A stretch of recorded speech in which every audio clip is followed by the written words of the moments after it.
যুক্তরাষ্ট্রের অ্যালাবামা অঙ্গরাজ্যের অটাউগা কাউন্টিতে 6 জনের মৃত্যু হয়েছে। বৃহস্পতিবার আঘাত হানা শক্তিশালী এই টর্নেডোর আঘাতে ব্যাপক ক্ষয়ক্ষতি হয়েছে।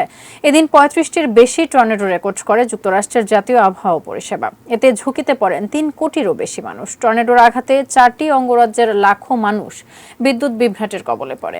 সন্ধ্যা পর্যন্ত অ্যালাবামা, জর্জিয়া, টেনেসি এবং ক্যারোলিনাসের 1,47,000-এর বেশি বাসিন্দা বিদ্যুৎবিহীন ছিলেন।